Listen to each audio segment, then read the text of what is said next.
So the first thing that we're going to talk about is LDL cholesterol, the scapegoat of heart disease. So what does LDL cholesterol do? What does it mean? So when you look at LDL cholesterol on its own, it doesn't actually tell us that much unless it's at very, very high levels. And what matters more is what type of LDL particles that we have. And specifically, it's the ratio of the small, dense LDL particles, because that is the particle that's going to end up being able to be embedded inside the wall of your arteries and cause problems. But it's really hard to test for this. You need a test called like an NMR lipoprofile test.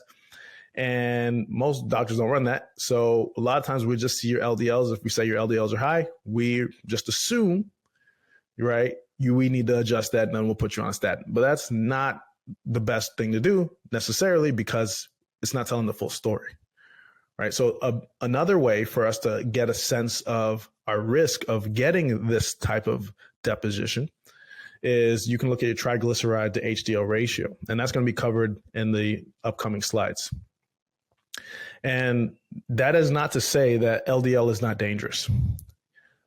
Oxidized LDL is involved in the plaque buildup in the walls of the arteries, and in the context of glucose dysregulation, which is insulin resistance, prediabetes, diabetes, and inflammation.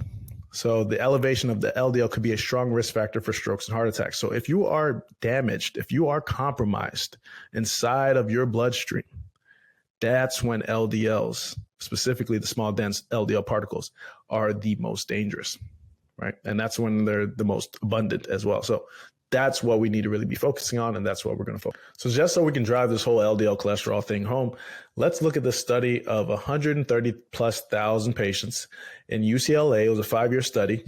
What we see is that in the results of the study, 75% of heart attack patients had the LDL less than 130. So this was 75% of the population. Right? And we saw that over 50% had an LDL less than 100, right? In fact, the most heart attacks were actually at 100. And, as the number went up, they kind of went down. So there's not really a very direct correlation between high LDLs and heart attacks. In fact, it almost looks like it's the opposite, right? And I'm not going to say it's the opposite, but I'm just saying this data is not very compelling, as you can see, as LDL being the only thing we need to look at. And it's because of some of the things I mentioned. So there was another study that was done, the Framingham Heart Study. And one of the takeaways from this study was that if you had very high LDLs, you're more likely to suffer a heart attack. But when the data were analyzed, unless the LDL was over 200, it wasn't really a very good risk factor to look at. So they did notice, however, that if you had LDLs less than 70 in general, then there was relatively little heart disease. And for the rest of the population, the LDL was not a really good predictor.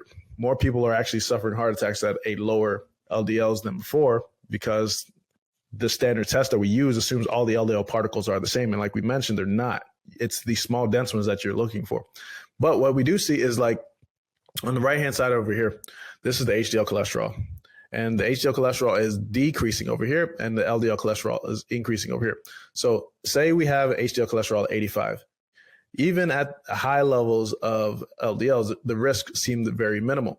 Now, if we bring the HDL number down to 25, that's the highest risk, right? So it's the highest risk across the board, regardless of the LDL number. These are the highest risks. So you do not want low HDLs in the setting of a high LDL in general. But that just shows your HDL is actually playing a huge role as well. And we're going to talk more about that shortly. So what is the summary? The summary is that the LDL measurement can be quite misleading. And what is more important than just looking at your LDLs is understanding the amount of small dense LDL particles and the high dense LDL particles. And it's also important to look at the triglyceride and triglyceride to HDL ratio, which can give us an insight into our cardiovascular health and risk. Now, we still want to keep these levels within an optimal range. So what is optimal? Optimal is, for some, less than 100, but some would argue less than 70 is better. So regardless of whatever you feel like, you got to look at this in the context of your triglyceride to HDL ratio, because this ratio is a helpful biomarker for the risk of heart attacks and strokes, and also the presence of insulin resistance. So that's where we're going to next. Let's get it, let's go.